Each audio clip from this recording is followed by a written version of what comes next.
বিসমিল্লাহির রহমানির রহিম। 2021 সালের এসএসসি পরীক্ষার্থীবৃন্দ, আমার হাই স্কুল চ্যানেলের পক্ষ থেকে তোমাদেরকে স্বাগত জানাচ্ছি। আজকে আমি তোমাদের হিসাব বিজ্ঞান বিষয়ের অষ্টম সপ্তাহের অ্যাসাইনমেন্টের উত্তরটি কিভাবে লিখবে সেটি নিয়ে আজকে আলোচনা করব। হিসাব বিজ্ঞানের অষ্টম সপ্তাহের অ্যাসাইনমেন্টে তোমাদের পাঠ্য বইয়ের সপ্তম অধ্যায় খতিয়ান থেকে করা হয়েছে। অ্যাসাইনমেন্টের ক নম্বর প্রশ্নে বলা হয়েছে খতিয়ানের ধারণা বৈশিষ্ট্য উল্লেখ করে গুরুত্ব ব্যাখ্যা করো। খ নম্বর প্রশ্ন, সহগ তথ্য অবলম্বনে নগদান ক্রয় বিক্রয় ও আসবাবপত্র হিসাব টি ছকে প্রস্তুত করে জের বা উদ্বৃত্ত নির্ণয় করো। গ নম্বর প্রশ্নে বলা হয়েছে সহগ তথ্য অবলম্বনে দেনাদার পাওনাদার ব্যাংক ও উত্তোলন হিসাব চলমান জের ছকে প্রস্তুত করে জের বা উদ্বৃত্ত নির্ণয় করো। এবং ঘ নম্বর প্রশ্ন অর্থাৎ ডি নম্বর প্রশ্নে বলা হয়েছে নির্ণয়কৃত খতিয়ান উদ্বৃত্ত দ্বারা হিসাবের গাণিতিক শুদ্ধতা যাচাই করা অর্থাৎ রেয়ামিল প্রস্তুত করা। শিক্ষার্থীবৃন্দ, এখন আমি ধারাবাহিকভাবে এই চারটির প্রশ্নের একটি নমুনা উত্তরপত্র তৈরি করে আমি তোমাদেরকে দেখাচ্ছি। তোমরা মনোযোগ সহকারে ভিডিওটি শেষ পর্যন্ত দেখতে থাকো এবং পরবর্তী ভিডিওগুলো সবার আগে পাওয়ার জন্য চ্যানেলটি সাবস্ক্রাইব করো। শিক্ষার্থীবৃন্দ, এবার আমরা ক নম্বর প্রশ্নটির উত্তর কিভাবে তোমরা লিখবে সেটি দেখাচ্ছি। ক নম্বর প্রশ্ন বলছে খতিয়ানের ধারণা অর্থাৎ খতিয়ান কাকে বলে, খতিয়ানের বৈশিষ্ট্য এবং খতিয়ানের গুরুত্ব ব্যাখ্যা করো। আসো আমরা ক নম্বর প্রশ্নটি তোমাদেরকে দেখাচ্ছি। প্রথমে আসো ক নম্বর প্রশ্ন, খতিয়ানের ধারণা বা খতিয়ান কাকে বলে। প্রতিষ্ঠানের বিভিন্ন শ্রেণীর হিসাব যেমন সম্পদ দায় মালিকানা সত্ত্ব আয় ব্যয় ও লাভ ক্ষতির হিসাব সংরক্ষণ করা হয়। এসব হিসাবসমূহকে এক কথায় খতিয়ান বলা হয়। একটি চলমান ব্যবসা প্রতিষ্ঠানের সম্পদ দায় ও মালিকানা সত্ত্ব সম্পর্কিত হিসাবসমূহের সাধারণত প্রারম্ভিক ডেবিট বা ক্রেডিট জের থাকে। নির্দিষ্ট হিসাবকালে সম্পূর্ণ লেনদেনসমূহের ফলাফল খতিয়ানে সংরক্ষিত হিসাবসমূহের যথাযথ স্থানান্তর করা হয়। হিসাবকাল শেষে প্রতিটি হিসাবের জের নির্ণয় করা হয়। এই প্রক্রিয়া একটি ব্যবসা প্রতিষ্ঠানের উক্ত সময়কালে আয় ব্যয় লাভ ও ক্ষতির পরিমাণ নিরূপণ করা হয় এবং একটি নির্দিষ্ট তারিখে তার সম্পদ দায় ও মালিকানা সত্ত্বের পরিমাণ জানা যায়। শিক্ষার্থীবৃন্দ, হচ্ছে খতিয়ানের ধারণা অর্থাৎ খতিয়ান কাকে বলে। এবার আসো খতিয়ানের বৈশিষ্ট্যগুলো কি কি। খতিয়ানের বৈশিষ্ট্য হলো, এখানে 5টি বৈশিষ্ট্যের কথা উল্লেখ করা হলো। 1 নম্বর বৈশিষ্ট্য হচ্ছে প্রতিটি হিসাবের শিরোনাম প্রদান করা হয়। 2 নম্বর, খতিয়ান প্রস্তুতে টি ছক বা চলমান জের ছক অনুসরণ করা হয়। 3, প্রতিটি হিসাবের পৃথক পৃথক জের উদ্বৃত্ত নির্ণয় করা হয়। 4, খতিয়ান প্রস্তুতে জাবেদা সহগ বই স্বরূপ কাজ করে। খতিয়ানে লিপিবদ্ধের সময় জাবেদা পৃষ্ঠায় নম্বর উল্লেখ করা হয়। 5, খতিয়ান হতে প্রাপ্ত সীমাহের উদ্বৃত্ত দ্বারা রেয়ামিল প্রস্তুত করা হয় এবং হিসাব সংরক্ষণের কার্যক্রমের গাণিতিক শুদ্ধতা যাচাই করা হয়। এ হচ্ছে খতিয়ানের বৈশিষ্ট্য। এবার খতিয়ানের গুরুত্ব। খতিয়ানের গুরুত্ব হচ্ছে লেনদেনসমূহ সুশৃঙ্খলভাবে সাজিয়ে লিখে রাখা হয় বিধায় হিসাব তথ্য ব্যবহারকারীগণ সহজে তাদের প্রয়োজনীয় তথ্য খতিয়ান হতে পেতে পারে। খতিয়ান হতে ব্যবসায়ের আয় ব্যয় সম্পদ দায় ও মালিকানা সত্ত্বের পরিমাণ সম্পর্কে ধারণা লাভ করা সম্ভব। রেয়ামিল প্রস্তুতের জন্য প্রয়োজনীয় উদ্বৃত্ত খতিয়ান হতে সংগ্রহ করা হয় এবং এর মাধ্যমে হিসাবের গাণিতিক শুদ্ধতা যাচাই করা হয়। খতিয়ানের গুরুত্ব ও উপকারিতা প্রকাশের জন্য একটি কথায় প্রচলিত রয়েছে, খতিয়ান হিসাবে সকল বইয়ের রাজা। প্রিয় শিক্ষার্থীবৃন্দ, এই ছিল ক নম্বর প্রশ্নের উত্তর। এবার খ নম্বর প্রশ্ন। খ নম্বর প্রশ্নে বলা হয়েছিল সহগ তথ্য ব্যবহার করে টি ছক পদ্ধতিতে খতিয়ান প্রস্তুত করো। এখন আমাদের এই অ্যাসাইনমেন্টের উদ্দীপকের মধ্যে রুবাইয়া ট্রেডার্সের কতগুলো হিসাবের নাম উল্লেখ করা আছে, অর্থাৎ লেনদেন উল্লেখ করা আছে। রুবাইয়ের ট্রেডার্সের 2020 সালের মে মাসের 5 তারিখে বলা হয়েছে ধারে ক্রয়। এটি তোমাদের অ্যাসাইনমেন্টের উদ্দীপকের মধ্যে উল্লেখ করা আছে, তোমরা এখানে লক্ষ্য করো। রুবাইয়ের ট্রেডার্সের 2020 সালের মে মাসের কতিপয় লেনদেন নিম্নরূপ। মে মাসের 5 তারিখ ধারে পণ্য ক্রয় 45,000। মে মাসের 8 তারিখ পণ্য বিক্রয় করে 50,000 টাকা, যার 60% চেকে এবং 40% নগদে। মে মাসের 13 তারিখে বলছে ব্যবসায়ীর জন্য চেক দ্বারা আলমারি ক্রয় 25,000 টাকা। মে মাসের 15 তারিখ মালিক কর্তৃক পণ্য উত্তোলন 5,200 টাকা। মে 18 তারিখ দেনাদার হতে প্রাপ্তি 4,000 টাকা এবং মে মাসের 30 তারিখে বলছে পাওনাদারকে পরিশোধ 8,500 টাকা। এই সহায়ক তথ্য হতে খ নম্বর প্রশ্নে বলা হয়েছে সহায়ক তথ্য অবলম্বনে নগদান হিসাব, ক্রয় হিসাব, বিক্রয় হিসাব, আসবাবপত্র হিসাব, টি ছকে খতিয়ানের জের নির্ণয় করো। এবং গ নম্বর প্রশ্নে বলা হয়েছে সহায়ক তথ্য অবলম্বনে দেনাদার হিসাব, পাওনাদার হিসাব, ব্যাংক হিসাব, উত্তোলন হিসাব, চলমান জের ছকে খতিয়ানের উদ্দীপ্ত নির্ণয় করো। শিক্ষার্থীবৃন্দ, এবার আমরা এই উদ্দীপকের লেনদেনগুলো দিয়ে আমরা খ নম্বর প্রশ্নের চলমান টি ছক পদ্ধতিতে আমরা খতিয়ান করব। তো টি ছক পদ্ধতিতে খতিয়ান করার পূর্বে আমাদেরকে আগে জাবেদা প্রস্তুত করতে হবে, অর্থাৎ খতিয়ান করার পূর্বে আগে খসড়া আকারে অথবা রাফ আকারে আমরা জাবেদাগুলো করি, তোমাদেরকে এখানে দেখাচ্ছি। এই জাবেদা থেকে তারপরে আমরা টি ছক পদ্ধতিতে খতিয়ান প্রস্তুত করব। তো মে মাসের 5 তারিখে বলা হয়েছে ধারে ক্রয় 45,000 টাকা। তাহলে এই মে মাসের 5 তারিখে জাবেদা হবে ক্রয় হিসাব ডেবিট, পাওনাদার হিসাব ক্রেডিট। মে মাসের 8 তারিখে বলছে পণ্য বিক্রয় 50,000 টাকা, যার 60% থেকে 40% নগদে। তাহলে এই 8 তারিখে জাবেদা হবে ব্যাংক হিসাব ডেবিট 40%, অর্থাৎ 50,000 টাকার 50,000 টাকার 60% হচ্ছে চেকে। তাহলে 50,000 টাকার 60% হচ্ছে 30,000 টাকা, এই জন্য ব্যাংক হিসাব ডেবিট 30,000 টাকা। এবং 50,000 টাকার 40% হচ্ছে নগদে। তাহলে 50,000-এর 40% হচ্ছে 20,000 টাকা, অর্থাৎ নগদান হিসাব ডেবিট 20,000 টাকা আর বিক্রয় হিসাব ক্রেডিট মোট 50,000 টাকা। এরপরে মে মাসের 13 তারিখে বলছে ব্যবসায়ের জন্য চেক দ্বারা আলমারি ক্রয়। তাহলে ব্যবসায়ের সম্পত্তি বৃদ্ধি পেয়েছে, আসবাবপত্র হিসাব ডেবিট, নগদান হিসাব। এখানে চেক দ্বারা ক্রয় করা হয়েছে, এই জন্য ব্যাংক হিসাব ক্রেডিট, আসবাবপত্র হিসাব ডেবিট, ব্যাংক হিসাব ক্রেডিট। মে মাসের 15 তারিখে মালিক কর্তৃক পণ্য উত্তোলন 5,200 টাকা। তাহলে উত্তোলন হিসাব ডেবিট, ক্রয় হিসাব ক্রেডিট। মে 18 তারিখ দেনাদার হতে প্রাপ্তি, তাহলে টাকা পাইছে এখানে, নগদান হিসাব ডেবিট, দেনাদার হিসাব ক্রেডিট।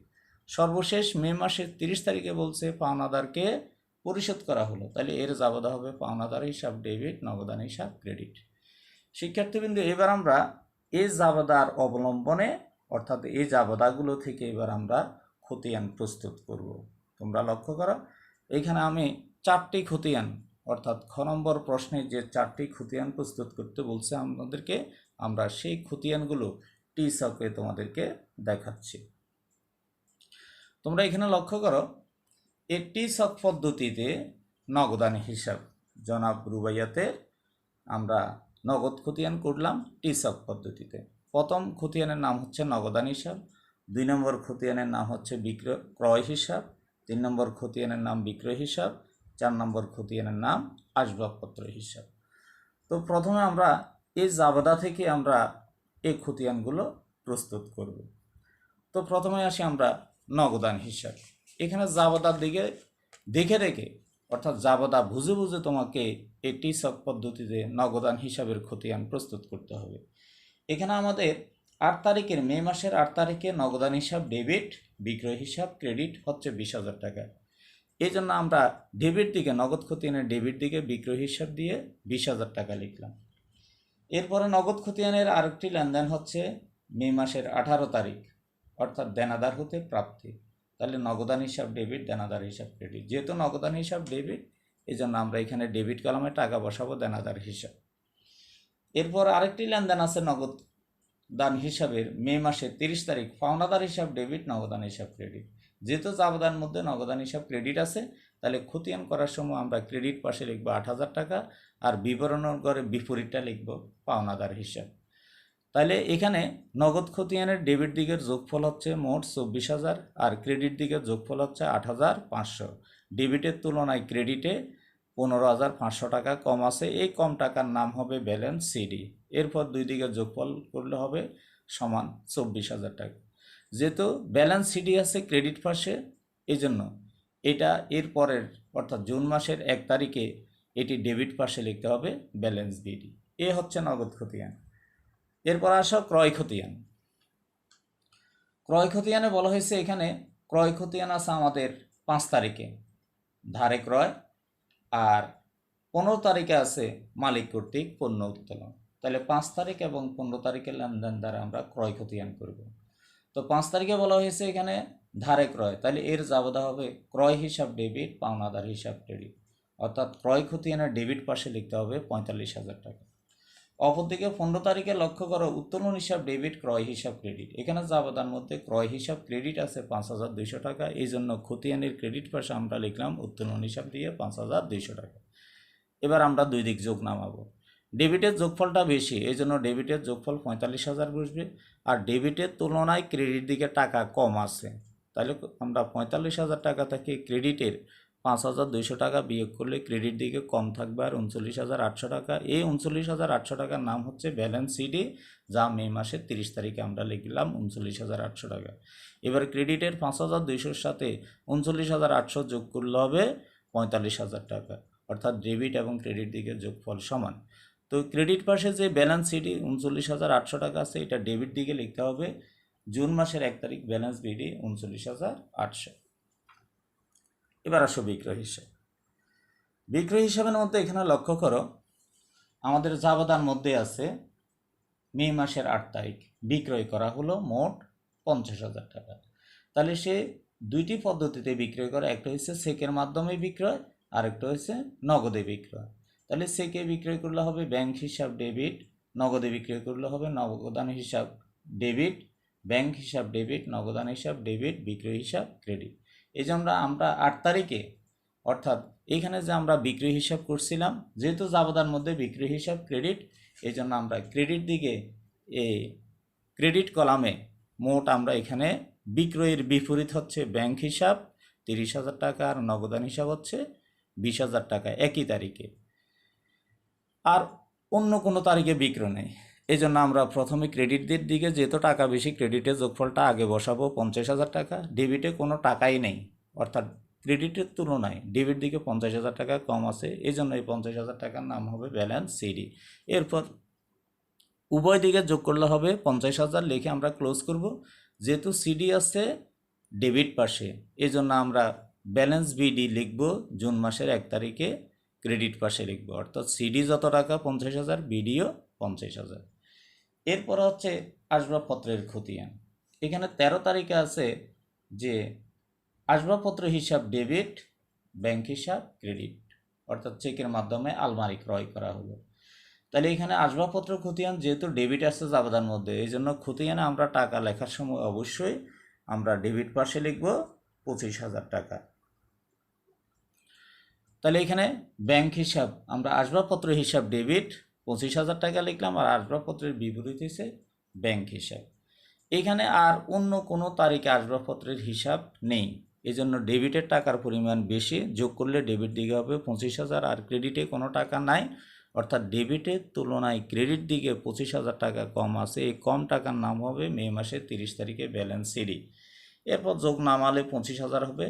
ডেবিট এবং ক্রেডিট দিকে যোগফল সমান 25,000 নিচে আমরা ক্লোজ করব, দুইটা রেখা টেনে এটাকে আমরা ক্লোজ করে দিব। যেহেতু ব্যালেন্স সিডি আছে ক্রেডিট পাশে, এই জন্য জুন মাসের 1 তারিখে এটি হয়ে যাবে ব্যালেন্স বিডি 25,000 টাকা। শিক্ষার্থীবৃন্দু, এই ছিল আমাদের খ নম্বর প্রশ্নের টি-ছক পদ্ধতিতে খতিয়ান প্রস্তুতকরণ। এবার আমরা ঘ নম্বর প্রশ্নে চলে যাচ্ছি।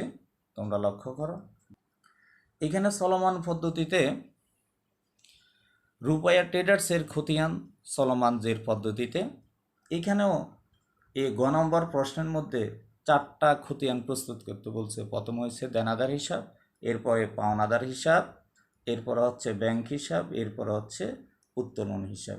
এবার আমরা ধারাবাহিকভাবে এই খতিয়ানগুলো তোমাদেরকে করে দেখাচ্ছি। প্রথম হচ্ছে দেনাদার হিসাব। এই চলমান জের ছকে খতিয়ান করার সময় জাবেদার দিকে লক্ষ্য করতে হবে। জাবেদা থেকে দেখে দেখে আমরা কি করব, এই চলমান জের ছকে খতিয়ান প্রস্তুত করব। প্রথম খতিয়ানের নাম হচ্ছে দেনাদার হিসাব। আমাদের অর্থাৎ মে মাসের 18 তারিখে বলছে দেনাদার হতে প্রাপ্তি, তাহলে এর জাবেদা হচ্ছে নগদান হিসাব ডেবিট, দেনাদার হিসাব ক্রেডিট। যেহেতু আমরা দেনাদারের খতিয়ান করতেছি, জাবেদার মধ্যে দেনাদার হিসাব ক্রেডিট, এই জন্য আমরা খতিয়ান করার সময় খতিয়ানের ক্রেডিট ঘরে টাকা বসাবো 4000 টাকা, আর বিবরণের ঘরে দেনাদারের বিপরীত হিসাব অর্থাৎ নগদান হিসাব লিখবো আমরা বিবরণের ঘরে। যেহেতু অন্য কোনো তারিখে দেনাদার নেই, এই জন্য আমরা জেরের ঘরে গিয়েও এখানে আমরা 4000 টাকা লিখব। এবার আসো পাওনাদারের খতিয়ান। পাওনাদারের দুটি লেনদেন দেওয়া আছে, অর্থাৎ মে মাসের 5 তারিখে, আরেকটি হচ্ছে মে মাসের 30 তারিখে। তো 5 তারিখে বলা হয়েছে ধারে ক্রয়, এর জাবেদা হচ্ছে ক্রয় হিসাব ডেবিট, পাওনাদার হিসাব ক্রেডিট। তো এই জন্য আমরা পাওনাদার হিসাব যেহেতু ক্রেডিট, এই জন্য আমরা পাওনাদারের ক্রেডিট পাশে লিখব 45,000 টাকা, ক্রেডিট কলামে লিখব। আর অপরদিকে 30 তারিখে বলছে পাওনাদার হিসাব ডেবিট, এই জন্য আমরা এই 30 তারিখের ডেবিটের ঘরে লিখব 8,500 টাকা, আর বিবরণের ঘরে লিখব পাওনাদারের বিপরীত নগদান হিসাব। তোমরা লক্ষ্য করো এখানে ডেবিটে আছে 5 তারিখে, ক্রেডিটে আছে 45,000 টাকা, এটা জেরের ঘর, ক্রেডিটের কলামে যায় 45,000 টাকা বসবে। এরপরে মে মাসের 30 তারিখে নগদারি হিসাব দিয়ে ডেবিটে আছে 8,500 টাকা। যেহেতু ডেবিট ক্রেডিট বিয়োগ করতে হবে, এজন্য ক্রেডিটের 45,000 টাকা থেকে ডেবিটের 8,500 টাকা বিয়োগ করলে আর ক্রেডিটে হবে 36,500 টাকা। এটা হচ্ছে পাওনাদার খতিয়ানের জের, অর্থাৎ ক্রেডিট জের হচ্ছে 36,500 টাকা। এরপরের খতিয়ান হচ্ছে আমাদের ব্যাংক খতিয়ান। তোমরা লক্ষ্য করো আমাদের এখানে যে জাবেদাগুলো উল্লেখ করা আছে, এখানে 8 তারিখে আছে ব্যাংক হিসাব ডেবিট 30,000 টাকা। তাহলে আমরা ব্যাংক হিসাব দিয়ে এখানে বিক্রয় হিসাব দিব, কারণ এর জাবেদা হচ্ছে ব্যাংক হিসাব ডেবিট, বিক্রয় হিসাব ক্রেডিট 30,000 টাকা, অর্থাৎ চেকের মাধ্যমে বিক্রি করছে 30,000 টাকা। তো এই জন্য আমরা ডেবিট কলামে ব্যাংক খতিয়ানের ডেবিট কলামে লিখব 30,000 টাকা, আর বিবরণের ঘরে লিখব ব্যাংকের বিপরীত বিক্রয় হিসাব 8 তারিখ দিয়ে। এরপরে একইভাবে আবার 13 তারিখে বলছে আসবাবপত্র ক্রয় করা হলো চেক দ্বারা, তাহলে এটা জাবেদা হয়েছে আসবাবপত্র হিসাব ডেবিট, ব্যাংক হিসাব ক্রেডিট। যেহেতু ব্যাংক হিসাব ক্রেডিট, এই জন্য আমরা টাকাটা ক্রেডিট কলামে লিখব 25,000 টাকা, আর বিবরণের ঘরে লিখব আসবাবপত্র হিসাব। এবার আমরা যোগ করব, অর্থাৎ জের বের করব। তো মে মাসের 8 তারিখে বিক্রয় হিসাব ডেবিটে দেওয়া আছে, এই জন্য জেরের ঘরে এটা 30,000 টাকা ডেবিটে হবে। আর মে মাসের 13 তারিখে আসবাবপত্র হিসাবে টাকাটা ক্রেডিট পাশে আছে 25,000 টাকা। যেহেতু ডেবিট এবং ক্রেডিটে বিয়োগ হয়, এই জন্য ডেবিটের 30,000 টাকা থেকে ক্রেডিটের 25,000 বিয়োগ করলে আর ডেবিটে উদ্ধৃত থাকবে 5,000 টাকা। এটা হচ্ছে ব্যাংক হিসাবে ডেবিট উদ্ধৃত 5,000। এরপরে আসো উত্তোলন হিসাব, অর্থাৎ উত্তোলনের খতিয়ান। মে মাসের 15 তারিখে বলছে যে এখানে মালিক কর্তৃক পণ্য উত্তোলন, এর জাবেদা হচ্ছে উত্তোলন হিসাব ডেবিট, ক্রয় হিসাব ক্রেডিট। যেহেতু আমরা উত্তোলনের খতিয়ান করতেছি, এই জন্য উত্তোলন যেহেতু ডেবিট পাশে আছে, এই জন্য আমরা ডেবিট কলামে লিখব 5,200 টাকা, আর বিবরণ করে লিখব তার বিপরীতটি, অর্থাৎ উত্তোলনের বিপরীত হচ্ছে ক্রয় হিসাব। 15 তারিখ দিয়ে আমরা ক্রয় হিসাব লিখব, আর টাকার কলামে ডেবিট কলামে লিখব 5,200। যেহেতু উত্তোলনের আর অন্য কোনো টাকা নেই, এই জন্য আমরা জেরের ঘরে 5,200 টাকা লিখব। শিক্ষার্থীবৃন্দ, এই ছিল গ নম্বর প্রশ্নের চলমান জের পদ্ধতিতে খতিয়ান। এবার ঘোড়ার ঘ, অর্থাৎ 2 নম্বর প্রশ্নে আমাদেরকে বলা হয়েছে নিম্নলিখিত খতিয়ান উদ্ধৃত দ্বারা হিসাবের গাণিতিক শুদ্ধতা যাচাই করো। তাহলে এখানে আমরা রুবয়ার ট্রেডার্সের রেয়ামিল প্রস্তুত করব। গাণিতিক শুদ্ধতা যাচাই বলতে এখানে রেয়ামিলকে বোঝানো হয়েছে। তাহলে এখানে মোট আমাদের খ নম্বর প্রশ্নের অর্থাৎ টি ছক পদ্ধতিতে খতিয়ানে আছে এখানে 4টি, এবং ঘ নম্বর অর্থাৎ সি নম্বর প্রশ্নের চলমান জের পদ্ধতিতে এখানে মোট খতিয়ান আছে 4টি। তাহলে মোট আমাদের খতে আছে টি ছকে 4টি হিসাব, অর্থাৎ 4টি খতিয়ান, আর ঘ নাম্বার অর্থাৎ সিটি আছে চলমান সিরিজ পদ্ধতিতে 4টি খতিয়ান। এ মোট 8টি খতিয়ানের উদ্বৃত্ত নিয়ে আমরা হিসাবের গাণিতিক শুদ্ধতা যাচাই করব। তাহলে প্রথমে নগদ খতিয়ান। নগদ খতিয়ানে আমাদের ডেবিট উদ্বৃত্ত অর্থাৎ ব্যালেন্স বিডি ছিল ডেবিট পাশে, এজন্য আমরা এখানে ডেবিট কলামে লিখব 15,500 টাকা। 2 নম্বর খতিয়ান ছিল ক্রয় হিসাব। ক্রয় হিসাবেরও ডেবিট উদ্বৃত্ত ছিল 39,800 টাকা, এই জন্য আমরা ডেবিট কলামে লিখলাম। বিক্রয় হিসাবের উদ্বৃত্ত ছিল ক্রেডিট, এই জন্য ক্রেডিট কলামে লিখলাম আমরা 50,000 টাকা। এরপর আসবাবপত্র হিসাবের উদ্বৃত্ত ছিল ডেবিট, আমরা ডেবিট উদ্বৃত্ত লিখলাম ডেবিট কলামে 25,000 টাকা। 5 নম্বর দেনাদার হিসাব। দেনাদার খতিয়ানের উদ্বৃত্ত ছিল ক্রেডিট 4,000 টাকা, এই জন্য ক্রেডিট কলামে 4,000। পাওনাদার খতিয়ানের উদ্বৃত্ত ছিল ক্রেডিটে, এই জন্য আমরা ক্রেডিট কলামে লিখলাম 36,500 টাকা। ব্যাংক খতিয়ানের উদ্বৃত্ত ছিল ডেবিট, ডেবিট উদ্বৃত্ত ছিল 5,000, এই জন্য আমরা ডেবিট কলামে লিখলাম 5,000। এবং উত্তোলন খতিয়ানের উদ্বৃত্ত ছিল ডেবিট 5,200, আমরা এটাকে ডেবিট কলামে লিখলাম 5,200 টাকা। এবার আমরা যোগফল নির্ণয় করব।